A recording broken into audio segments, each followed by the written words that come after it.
All right. Hi, everybody. So this is just going to be a fun little project I'm doing. Let's be real, more for me um, than for any other reason. Uh, I am essentially going to be watching horror movies and filming my reactions to them, whether it's a film I've never seen before or it's a film that is an old favorite. I just am looking for an opportunity to, as always, watch more horror films, feedback on horror films, experience old things again and experience some new ones. Sound's going to be a little bit garbage, and I apologize for that, but I don't have a great camera and I do not have a good microphone. At this point, this is just a project for fun, and I think that's all the to do that we're going to start with today. Likely, this will not remain in a full film length reaction. Things will be sort of super cut together because there's no way anyone wants to watch my face for 90 minutes, or in the case of other films, 2.5 hours, depending on the film. Um, so let's go ahead and just jump in for the day. So the first film that I would like to experiment with on this is perhaps one of my favorite weird horror movies of all time, and that is Hiltzik 1983 Sleepaway Camp starring Felissa Rose. Um, I love this movie. Absolutely bizarre. There are still questions that I ask even to this day, having seen it as many times as I have. Um, So just as a quick plug, I will be watching the film on Shudder. I won't be showing the film concurrently because that's a good way to get a copyright strike. Um, and also, I feel like if you want to watch Sleepaway Camp, you should absolutely support the people who made it and go see it. Um, this film, like a lot of the films I'll be watching, is available on Shudder, which is an amazing horror streaming service. It is essentially the Netflix of horror and thrillers, curated for horror fans by horror fans. It includes great films, the new Creepshow TV series. It includes film commentaries by Joe Bob Briggs and some of the old Elvira classics. Without further ado, and because this is not a commercial, we're going to go ahead and we're going to start with Sleepaway Camp. Um, just as a bit of a giggle before we get started, I'm just going through Shudder, and I love that there is a review here that legitimately zero punctuation or capitalization. The only thing it has to say is wacky movie. It is, of course, a 1-star review, but not everybody appreciates the finer things in life. So here we go. Once again, this is Robert Hiltzik's 1983 film Sleepaway Camp. I love that this movie starts out with "In fond memory of Mom, a doer." I know I've heard other people make fun of that, but I think that's really sweet because like this was a very low budget movie, and low budget films don't get made unless you are a doer. So I definitely feel like that was a very well intentioned homage to someone who maybe had the same drive as the team who worked on this movie.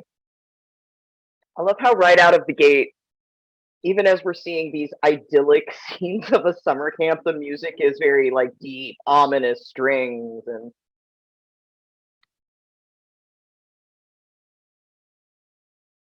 of course the terrifying sounds of children en masse.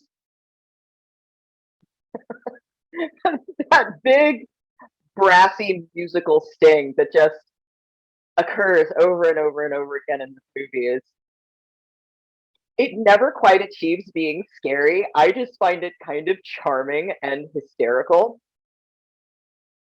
Also, I need context for so much of the thing. I both do and do not need context for so many of the things that happen in this movie. Like one of the first lines we hear is hey, get away from me with that pail of water or I'll kill you. We see nobody. We're just still doing panning shots of the camp. I'm sure it's just to set up the madcap hijinks of camp life, but what a line to start your feature film on. And yes, I am drinking Chardonnay out of a jelly jar, and all of you can just not judge me about that. So we've gotten past our establishing shot of Camp Arawak as it is now, and now we are back in the past. And we have two quote unquote precocious children arguing while a man with an absolute pelt is sunning himself on a sailboat. Ah, and there goes Chekhov's motorboat. Because I'm pretty sure you can't establish a motorboat in the first act without brutally murdering a whole family, part of a family, within the next like 5 minutes or so. Isn't that just like a law of slashers?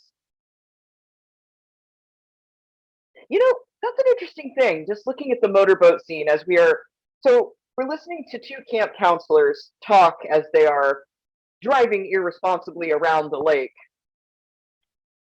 I wonder where the boom setup or any of the sound setup would be on a motorboat.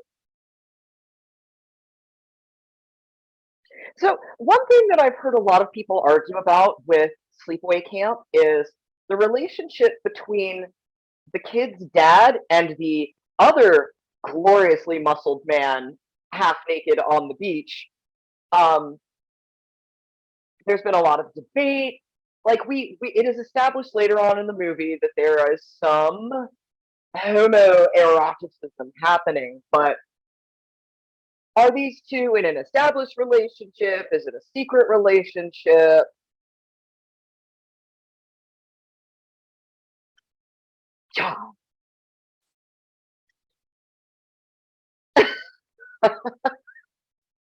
This sad kid who has just essentially been made accessory to, to double manslaughter is giving us what might be the most wild performance of the film.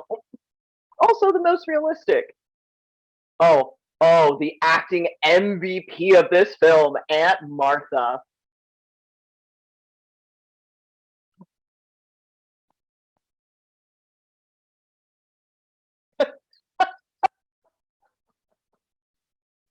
The look of disdain on Jonathan Tiersten's face whenever Aunt Martha is talking in this scene just kills me. This woman is so close to just busting through the fourth wall like the Incredible Hulk. You know, it's so wild. The very deep,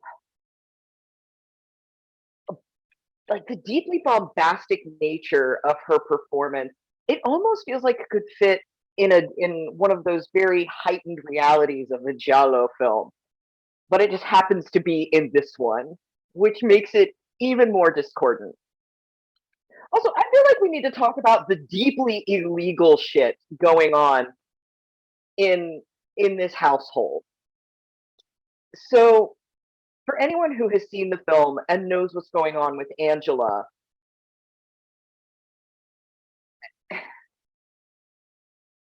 knows that Angela is physically not what she appears to be. And she needs a physical for summer camp. Her aunt, who is a doctor, provides one to her and says, "Don't tell anyone how you got this. It wouldn't do if they found out." So there is some medical malpractice and forgery going on here. I do also want to go ahead and say spoilers abound, my friends, because I'm going to be not just since I'm already familiar with the film, I'm going to be feeding back as well as reacting to it. Oh my god. Oh my god, I never noticed. So there's this kid who's running past um the head counselor who is wearing shorts so small they're practically mantees. And this kid just essentially clotheslines him in the dick. And I never noticed that before. Ugh. Ah, the camp pedophile. Ugh. Ugh.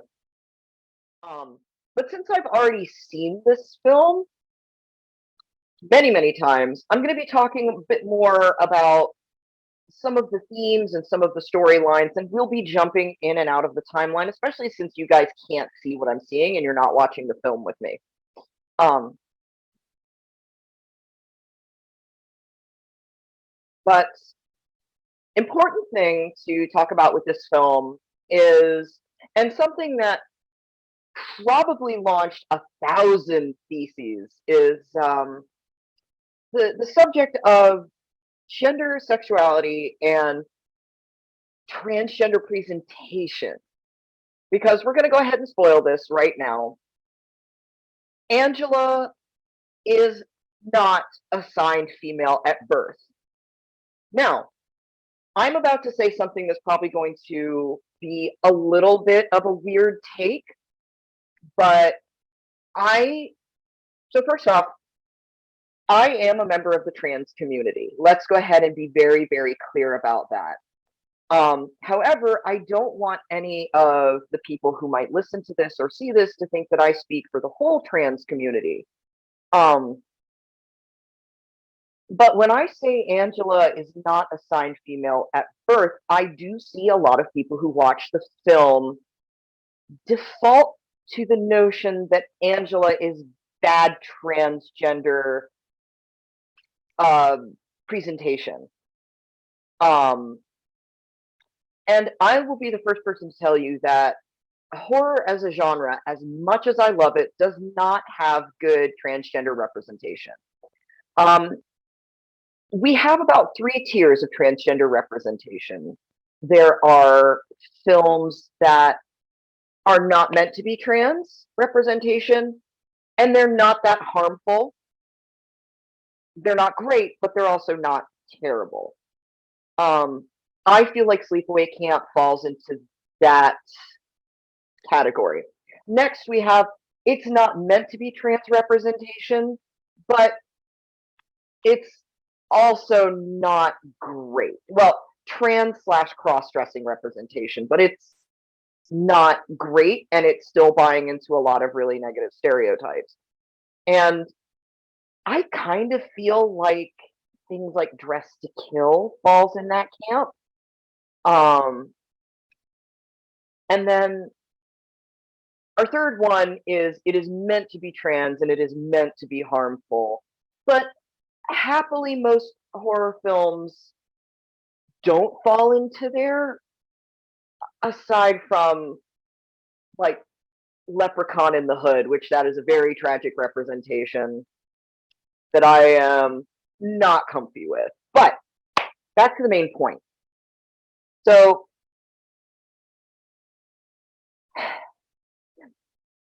one of the most common reads that I see on this film is that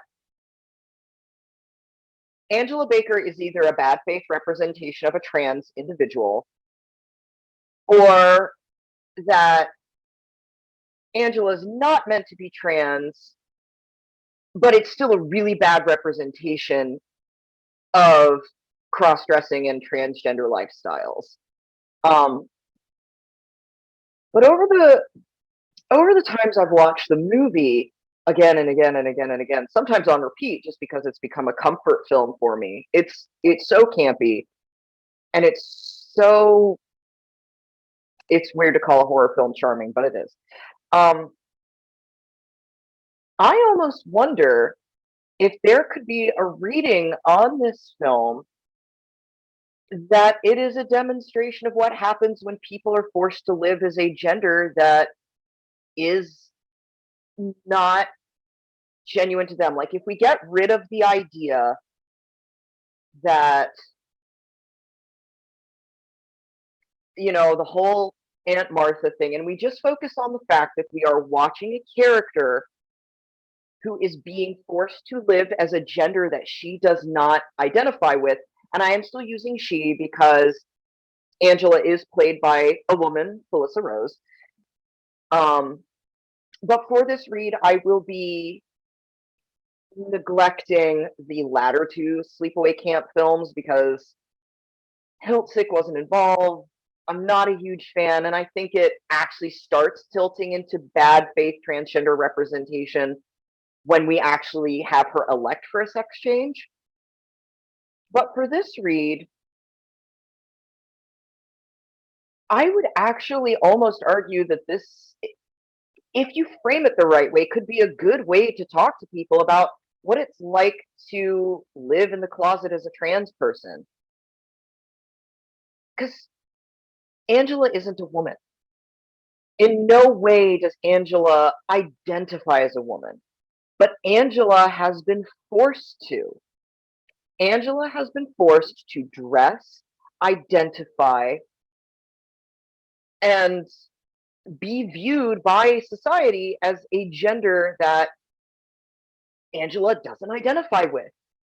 Like a lot of trans kids, we're called by names that we don't identify with.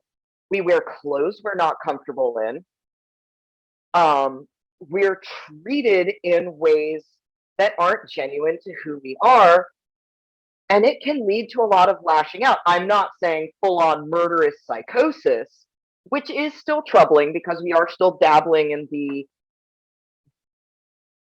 in kind of the rough waters of the mentally unwell as villain, but that's another conversation entirely. I feel like there is an unintentional read. Well, there is an intentional read on an unintentional message in Sleepaway Camp, which is anyone who is forced to live as a gender that they don't identify with will feel the deep anxiety and unhappiness and bitterness that Angela feels. And again, I'm saying that the murder and the maiming exists in a heightened reality that isn't true to life. But I feel like from a purely allegorical point of view, a lot of the things that Angela deals with, being forced to inhabit a skin by parental figures and by figures of authority, and even by peers, because there's part of this read that says Ricky knows and is just so used to his mom's insanity that he doesn't argue against it. But we can definitely, there are a lot of things that Angela experiences that are very true to a closeted transgender trauma. If we were looking at it going the other way. So here's the thing I've never gotten with this whole corn pot massacre thing. He's on the chair and he's leaning on the shelf. Why not just push away this way? And, like there's no part of his situation that says his next move would be grab the corn pot. He had plenty of time to jump off that chair. But then again, if he jumped off that chair, we wouldn't have these brilliant bladder effects. Oh, those blisters are so fucking nasty.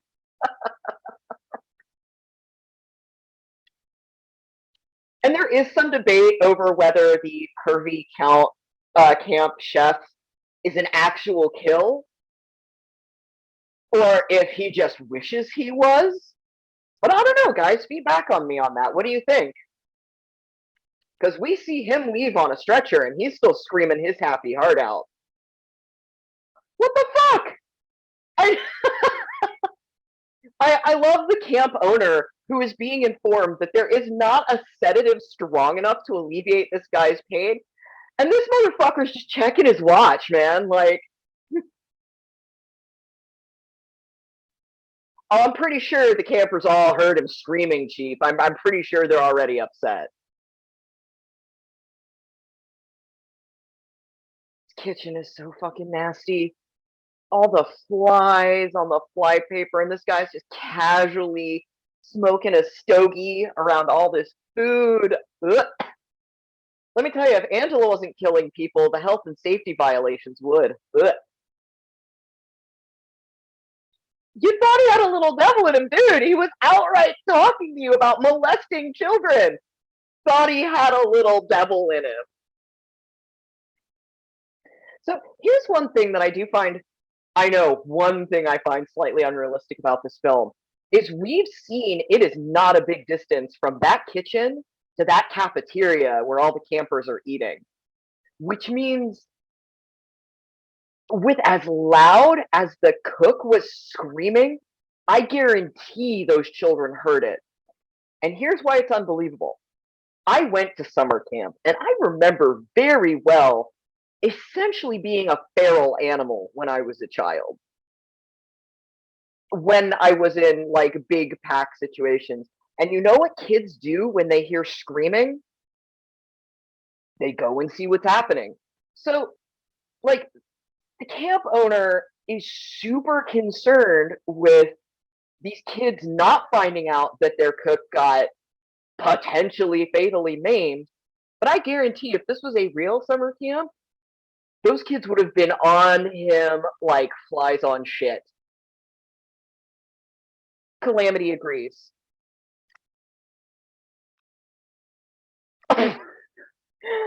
So I always have deep questions about. There's this whole hazing scene where you have one kid crouching with his shorts down over another kid, and the kid on the ground is blindfolded, and they make him sit up as they pull the blindfold away, and his whole ass is practically in the crack of that other kid's very naked butt. Like you hear smacking noises, and I'm like, I that legitimately happened. And I would like to know first and foremost why. Oh, here comes the best insult in horror movie history, bar none. Eat shit and die, Ricky. Eat shit and live. Eat shit and live. Amazing. Also, I wish I could stress to you guys just how long this baseball game is in a slasher movie. Like, we have fades to demonstrate how long this movie is, or how long this baseball game is. And we are seeing so many plays. Oh my God. So not only is this one camper wearing cut off denim shorts, he has slits cut up to the butt cheek on either side of those shorts. These are actual children, by the way. This is not the common case that we see in films where we will have nubile 20 somethings playing children. These are actual goddamn children.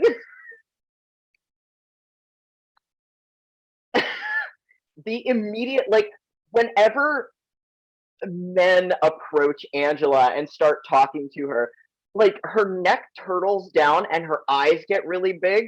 And all I can feel is just like, yeah, kind of same when strange people walk up and talk to me apropos of nothing.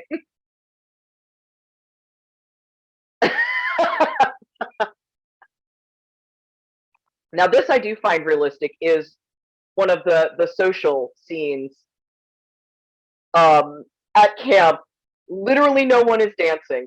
Everyone is just in their little awkward knots, pretending to look cool, but really they're just terrified to do anything else.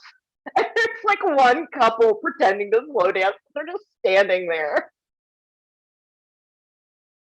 Ah, a massive boy fight where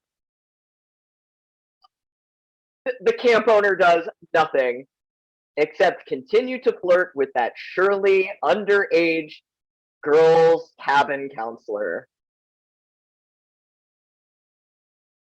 And no member of authority goes over to check on Angela after she has been harassed and verbally abused by men who are several years older than her. I love children in 80s horror films just casually admitting to sex crimes. Like you see it in Monster Squad too. This movie is the most I I really wish I could assume it's unintentionally homoerotic, but dear God, naked man ass all over the place. All these guys, they decide, fine, if the women don't want to skinny dip with us, we're all gonna go skinny dip with ourselves.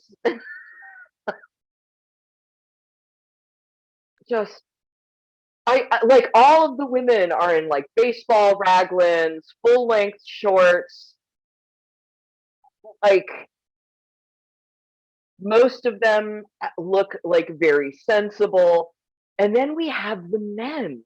We have the men in these boner exposing gym shorts, cut off denim shorts, crop top tees.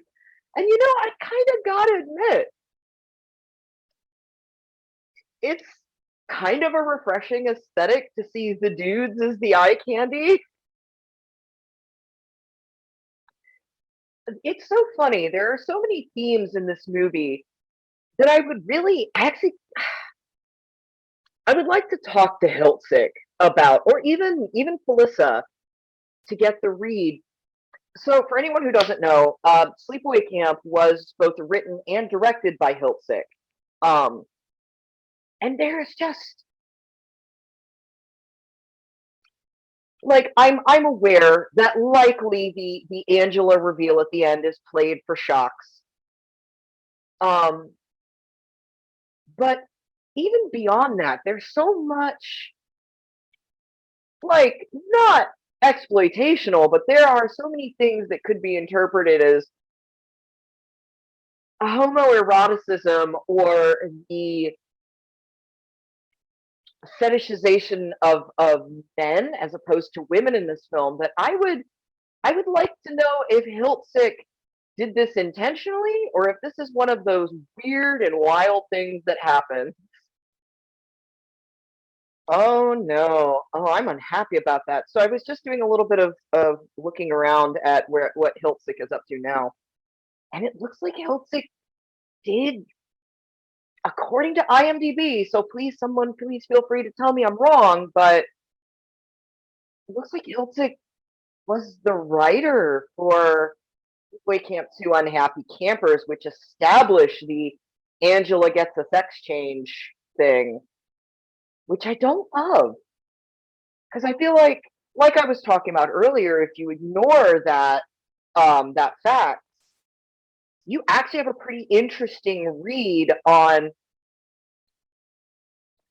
a lot of what Angela feels and is forced to endure. Like I was saying earlier, are a lot of the feelings that closeted trans kids feel being forced to live in a gender that's not theirs.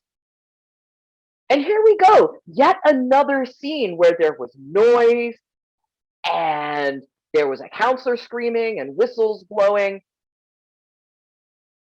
Every camper I have ever met or been around would have been there at that body. I do not know why this camp owner keeps trying to pretend like they have no clue what's going on. No, this is not how you look. Not okay. So here's another thing: is why didn't the police ever look at Mel? Why was that never a thing? Because every single death or maiming, Mel is just there confronting the cops like, it was an accident. It was an accident. This was an accident.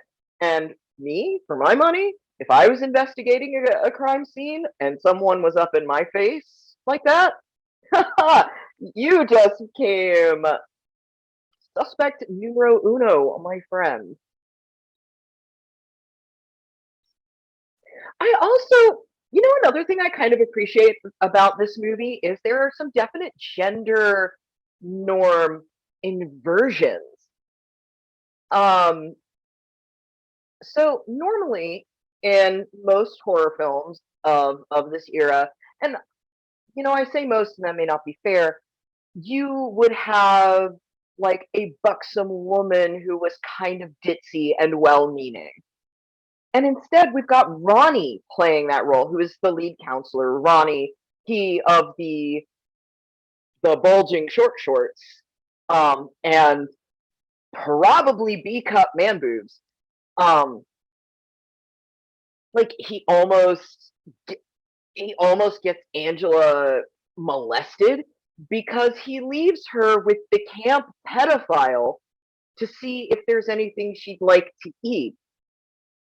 And then there's Ronnie not seeming to notice or pay attention to any of the things that are going on, especially the camp owner's bad mood whenever any of this is brought up. He just goes over to the cop. He's like, I remember that kid being a real good swimmer. Okay, guys, let's go to morning activity. And it feels like Ronnie is a bit of an inversion of the trope of the well-meaning dumb bimbo character that we sometimes see in a position of authority in films. Whereas a lot of the women in Sleepaway Camp are very shrewd and very canny. Even the bitches, quote unquote, are either are very sly and they know what they're doing. They occupy positions of intrapersonal or societal power, and it's Sleepaway Camp will just always fascinate me because even if it doesn't mean to do it, it's doing some fascinating things. Like, case in point, the relationship that we see between Judy and Ricky. Judy occupies such a position of power in that interpersonal relationship where we have Ricky who is actively pursuing her, and as the quote unquote man in the relationship, especially in a Reagan era film, he typically would be the one doing a bit of bullying and occupying a place where he would have a little bit more clout. But Judy is just running this boy ragged and not even breaking a sweat over it. Judy never once, don't get me wrong, Judy is a terrible, horrible bitch, and I do kind of enjoy what happens to her. But Judy also never pretends to be anything less than what she is, which is kind of a power play for a young female character in films at this time period, I think.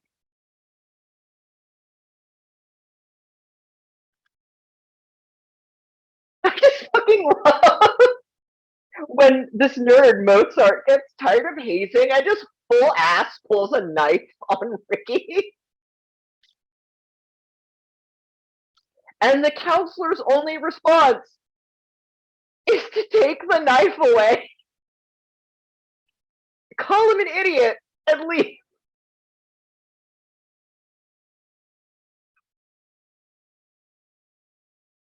And yet another full on boy, like I don't want to steal this from James H. Neese of Dead Meat, but that's a boy pile. That is a full pile of boys.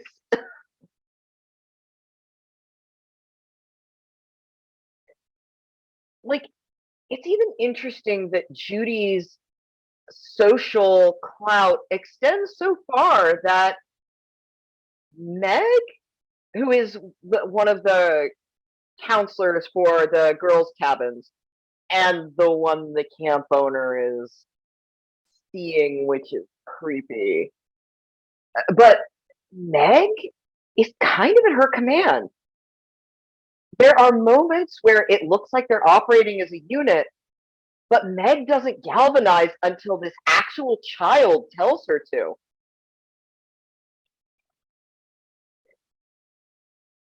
So I also want to add, I really love the moments where Angela stares long and hard at Judy. And I really feel like this also lends Judy a bit more power. Because I feel like because Angela doesn't identify as a woman so much, but she feels like she has to behave like a woman, she is looking to this hyper feminine, kind of pure example of feminine power. And I feel almost like there's something so intense about her gaze, like she is observing Judy to learn what a desirable and normal woman behaves like. It's sort of like, and this is another way that I feel like this feeds into my reading, where a lot of young trans kids who are being forced to behave as a gender that they don't identify with will watch people who are kind of paragons in society's eyes to be like, is this how I be normal? So like in my early days, I watched Zoe Deschanel. Not ashamed to admit this, but I watched Zoe Deschanel like a hawk because I thought that was what a cool, popular, but still like a highly individual woman acted like. So I feel like not only do Angela's hyper fixated stares at Judy feed into that reading I've been talking about this whole time, but it also lends Judy even more power. Okay, this is another thing I feel like I both do and don't want context for. Is the rooftop, is this group of men slash boys having a rooftop water balloon fight? Like, on the one hand, I don't want context because it is delightfully strange and it is 100% sleepaway camp. But also, it's a whole choice that the director made. Oh my god, how did I miss the wrinkled old dick comment? This is why I love rewatching movies. You can see a film a million times and always discover things, especially when you have the subtitles on when you didn't before. Yeah, there is something very intimate about the way these men interact with each other. Like, they are perpetually half naked around each other, touching each other, like making each other intimately aware of their bowel movements, which I realize part of that is, classically how men are supposed to talk to each other, but this feels different.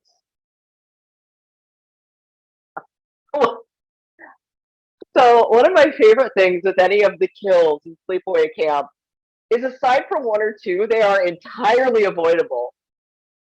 Like the cook could have 100% jumped off of that chair or pushed himself back and away and not pulled a massive boiling pot on top of himself. Or in this case, the bees in the bathroom death, while it has some of the coolest prosthetic effects I have seen in a long time, there are clearly massive gaps under the bathroom stalls, and there is no reason he couldn't have shimmied under and escaped.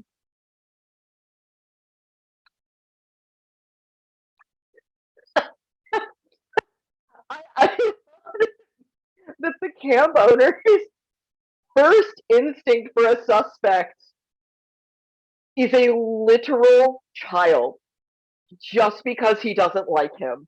And yes, for anyone who has not seen it and did not listen to me to go watch it, the camp owner's first suspect is 100% Ricky. Not one of the adults at camp, who have all been shown to be a little unhinged. Nope, none of them. It's Ricky. It is a whole child. So this scene fascinates me, um, because Angela's beau sneaks up on her and grabs her by the back, and she turns around and says, "I thought you were the killer." And for anybody who has seen the film before, we know it's Angela. And furthermore, she goes on, and I don't think she's trying to trick him. There is something in her face that legitimately seems unaware, and I almost wonder if these murders are meant to be dissociative episodes, or my question here is, I wonder if it's just slightly clumsy writing, where it was Hiltzik attempting to throw us off of Angela's scent and push us further onto the idea that Ricky was the killer, which is kind of backed up in another scene where Ricky appears at Judy's door wearing a wig. It's not supposed to be Ricky, it's just supposed to be Jonathan Tiersten, and it was meant to be a red herring, but higher definition rewatches, it's it's Ricky in a wig. Um, but I do wonder if that whole scene, we're meant to view, if we're meant to view that as, after a first watch, it as Angela having dissociative episodes for her murders, or if it was just not great writing. If it was just some attempts to string red herrings together. There's so many really interesting questions with this movie, because we've just done the beach scene where um, Angela once again refused her beau, after he attempted to push boundaries, which we need to talk about that, because you don't do that. If she says no, or he says no, or they say no, it's fucking no. Like, Paul, buddy, if she says she's not ready, that doesn't mean you need to convince her. That means she's not ready. But here's another discussion that I feel like fans of the film need to have. Is Angela actually interested in Paul, and she doesn't want Paul to find out what's uh in her undercarriage, so to speak? Or is it that Angela isn't necessarily interested in Paul? It's just that Paul has been nice to her, and Angela feels like she's expected to be interested in a man, especially one who's nice to her. And I feel like that's a really interesting discussion for us to have, considering a lot of people who are trans, or who are even non-binary, because I won't pretend that only trans people have this problem. Um, there's the stigma around what your sexuality should be if you're trans, and so a lot of people will try to model what they think their sexuality should be based off of popular perception, even though they're not necessarily interested in making the overtures and the play acting is comfortable and it's safe.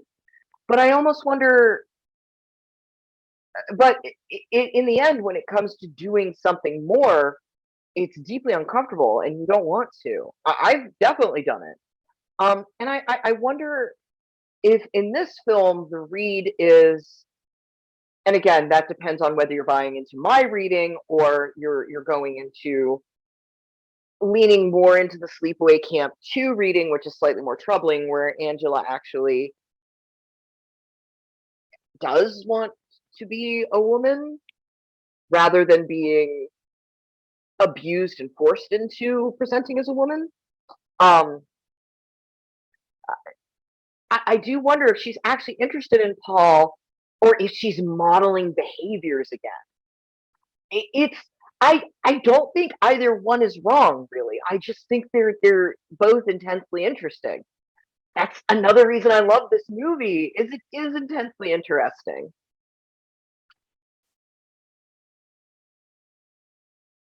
Oh, buddy, Angela caught you with Judy, man. What are you sorry about, Paul? Are you sorry about forcing her to drop her physical boundaries, or are you apologizing for going with Judy when you weren't happy with Angela's boundaries? And that's another interesting trope subversion here is we have these easily manipulated kind of dumb fuckboys who are constantly seeking the validation and approval of tougher women than them.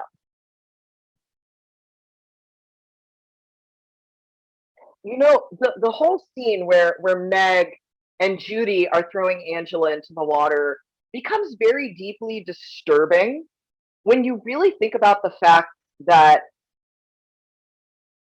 Angela survived watching both her father and sister be ripped to shreds by a motorboat as a very, very young child 8 years ago. And it's like, obviously, we understand that Angela isn't doing waterfront because obviously a bathing suit would be very troubling, knowing what she's hiding and what other people are forcing her to hide, but also she has very deep trauma associated with the water. I hope you like your herrings red. Ugh, ugh. I'm sorry, but when your underage camp counselor comes up to you and it's like, hey, remember the dinner you promised me? You're a scumbag.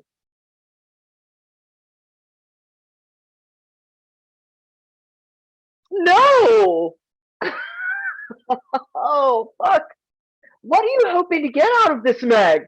I've never been able to figure out what Meg is is gonna get out of dating Mel, a guy who legit looks like a retired porn actor and not a popular one. And again, we have a scene of Angela closely observing Judy while she is performing acts that are considered inherently feminine, like her hair care routine. Yeah, the deaths in sleepaway camp are either entirely avoidable or pretty improbable. Like this knife through the, it's not linoleum. It's, look, guys, I don't work in construction. I don't know. But Meg, if someone's stabbing you through the back in a shower stall, honey, step away from the wall. It's a knife, not a chainsaw. You can get away from that and you can run.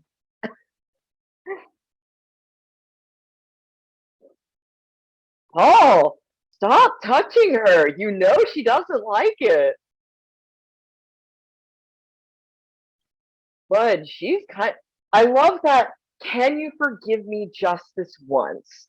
When Paul has been kind of perpetually violating Angela's boundaries the whole movie. And she has silently forgiven him every time. And this is another scene where I both desire context and don't want it. Why does this camp counselor have all of these, like, these kids can't be older than 7 or 8. He took them out camping while all the older kids were at the social. And they're just like out under the sky, no tent, no nothing. And it's like, what? Guys, so here's the thing. When I went to camp, I'm down south for starters. Um, I do actually have a southern accent when I'm not suppressing it. I'm down south. Technically, I'm in a region of North Florida. Um, which for anybody who says North Florida is not the South, they're fucking lying to you, and they have never been here. But we would never. The only time you would be out camping without a tent is if you had a campfire, because the fumes would keep the mosquitoes away. Summertime without a tent, you are bug food. It, I need my friends from up north to feedback and let me know. Is this a regional thing, or is this just another case of sleepaway camp sort of operating in its own reality? Let me know. It's not a huge deal because this scene with the little kids was actually something that the team wasn't a fan of, and they've gone on record saying that if they could do it again, they would either change that scene or cut that whole shenanigan plot line. Um, but now I'm also curious, like, what is camping look like for y'all? It's so interesting, the tone and the facial expressions that Judy's actress employs. She is never once sorry for being in control. She's a bitch. She's kind of a monster, but it is so interesting to see female characters, especially young female characters at this point in time, not attempting to soften themselves in any way. Or if Judy is using the quote unquote feminine wiles, she is 100% in control of that situation. Men are tools to her, and I find that a really interesting read. Oh, my favorite bit. Not you, Meg. He did this to get back at me. This actual child murdered my child date because he's mad at me. Buddy, call the cops. You have a teenager naked and murdered in a bathroom. Call the cops. Don't swear revenge. Oh man, here it comes. So, oh my God, there it is. There's Ricky in a wig, meant to fool us all into thinking that you don't know who it is, but it's Angela. Um, and this is a scene I don't know if it's a kill. It makes me cringe every time, but holy shit, it's a lot.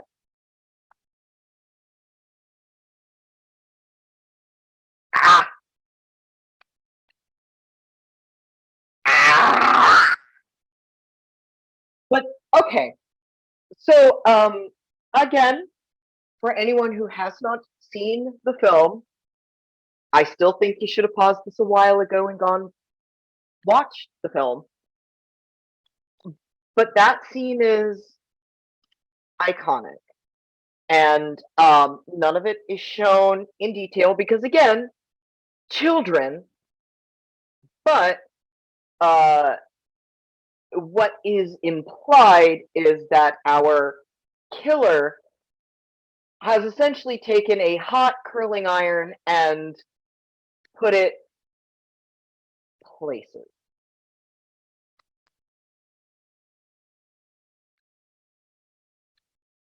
Which I think, okay, I'm once again diverging onto this sort of alternative reading of the film I have, and I know if you guys hear me say alternative reading one more time, you're gonna snap.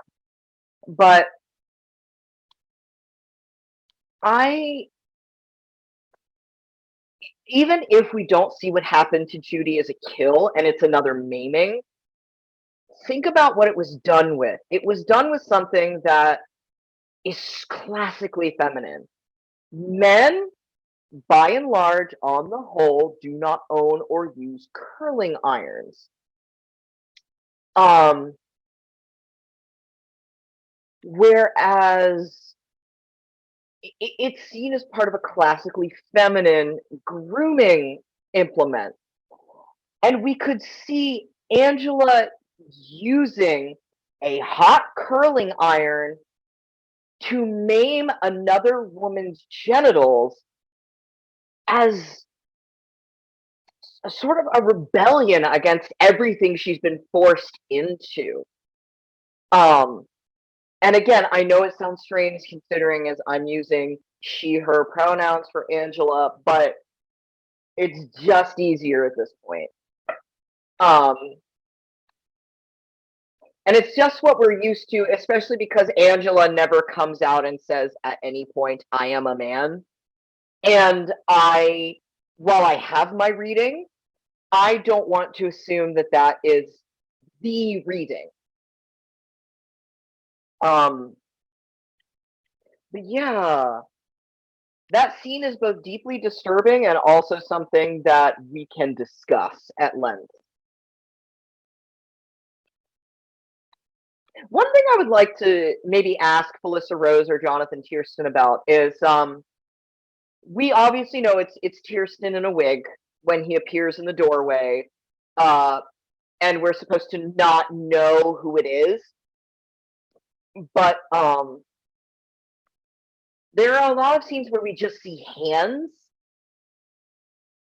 and I would like to know because I don't think it's stated anywhere.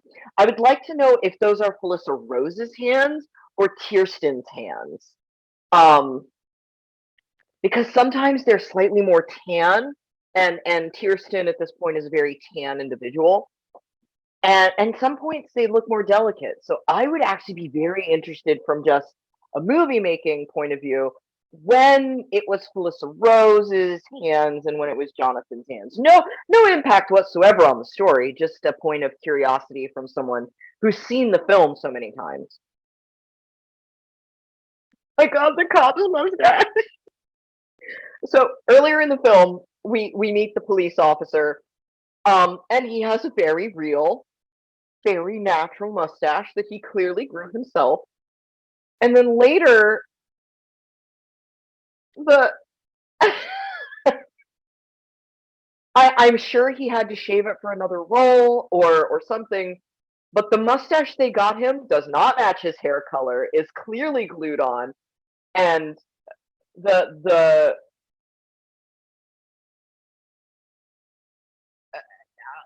the weave of it is clearly unnatural. So what's really interesting about this film as a slasher film is by this point, like we're in 1983, so we're still at the early part of the 80s. But by this point in the slasher genre, we would have got that mustache. We have already established the concept of the final girl, which we can debate how whether we like that term or not. Um, um, we we already have established the idea of the final girl and the final girl circuit, wherein the final girl runs around and discovers all the dead bodies. And Sleepaway Camp doesn't have that. Once again, the film utterly defies a lot of the tropes that were common to the genre. Here we go, the reveal. Hmm. So we see Angela is back, naked on the beach, as she is humming and petting Paul. And then we have this intercut where the aunt, it's revealed that the aunt decided that she preferred a daughter to a son and decided that the son who actually survived the boating accident in the very first establishing um, exposition was going to be Angela.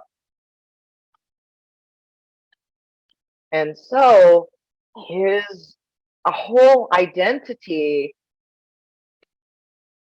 was sacrificed on the altar of the wants of an adult woman, a parental figure, a figure of authority in his life. Oof. That heavy musical sting there at the end. But so I also feel like that scene with the aunts, as the credits roll, we are done with the film. I feel like that scene with the aunts further kind of feeds into this alternative read that I have, where Angela is allegorical for what trans people go through without actually being trans herself. Because so many people who are assigned a gender at birth, when they realize that they're a different gender, they still have to contend with their parents if and when they come out, essentially telling them no, and having figures of authority around them decide who they are for them. Um, but that's just my read of Sleepaway Camp. There are so many different papers out there and studies out there, and there are so many amazing questions that this film raises. And do I think that Sleepaway Camp has aged perfectly? No, absolutely not. A lot of films don't. But do I still find Sleepaway Camp deeply compelling and something new and novel and unique in the slasher subgenre? Absolutely.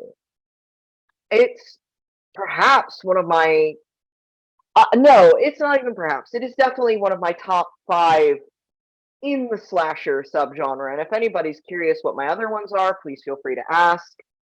Um, but that's Sleepaway Camp, guys.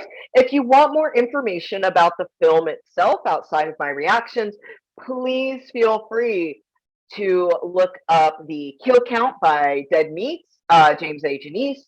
Please feel free to look up any of the podcasts done by Horror Queers, or I believe We Die First also did a read of Sleepaway Camp.